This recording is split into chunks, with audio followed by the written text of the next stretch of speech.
เฮ้ยเฮียนบ่น้อยายนี่มาหลายรอบแล้ว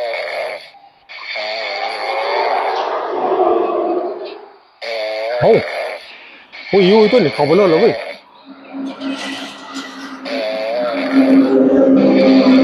ว้ายยายยายว้ายอันใดน้อจ้าอันใดน้อมาอย่างน้อเอากับค่าเกี่ยวเขาตัวเนาะอุ้ยหอนย่ำจะจ่ายหรอบ่พ่อใหญ่เป็นเดือนแล้วอุ้ยเป็นเดือนแล้วเตี้ยอุ้ยเขาคอยก็คือบ่ได้หลายปีนี้น้ำท่วมเขาได้เขาน้อยนึงน่าเจ้าก็เห็นอยู่ได้น้ำ2-3อุ้มนี่นึงได้หน่อยก็เกี่ยว10 ไร่คือเก่าเนาะรถมันก็ได้เลียนไปสุกทั่วบริเวณคือเก่าโอ้มันสั่นบ่พ่อใหญ่มันสั่นบ่สั่นล่ะเนาะเสียจังได๋ล่ะบัดทีนี้ข่อยก็บ่ทันมีมันมีแม่พ่อใหญ่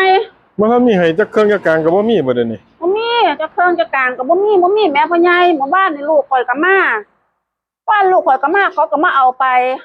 ผัวข่อยก็บ่อยู่ไปหารับจ้างตัดอ้อยญี่ปุ่นพ่อใหญ่เอ้าบ่อยู่บ่บ่โอ้ยเสียจังได๋ดอกเอ้าสิบ่ซั่นน่ะอันเจ้าบ่จักใจท่านจักใจท่านจังได๋ซั่นน่ะเจ้าบ่ทันมีเงินเฮ็ดจังได๋เอ้า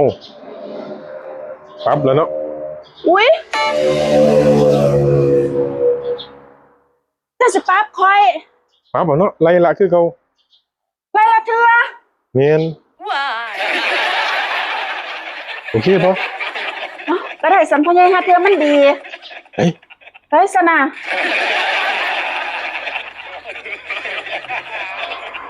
อุ๊ยเป็นจังได๋ล่ะพ่อใหญ่ดีอยู่มันบ่ดีอยู่อุ๊ยมื้อหน้ามาอีกถูกใจอยู่มันบ่พ่อใหญ่ดีอยู่พอได้อยู่เดี๋ยวเก่าไรนี่บัดนี้เรียก9 ไร่บ่พ่อใหญ่เดี๋ยวเก่าไรอุ๊ยให้มามื้อใดเดี๋ยวข้อยสิโทรบอกมื้อผัวข่อยบ่อยู่ว้าวเก่าไรโอ้แต่ว่าเจ้าต้องสัญญาสัญญาว่างไดจอยห้ามบอกสู่ผัวข่อยฟังเด้อพ่อใหญ่บ่เอาซั่นน่ะโอเคตามนี้เด้อพ่อใหญ่เก่าไรเด้อจ้ายัง9 ไร่เดี๋ยวข้อยสิโทรบอกเก่าไรไปเลยก่อนเด้อ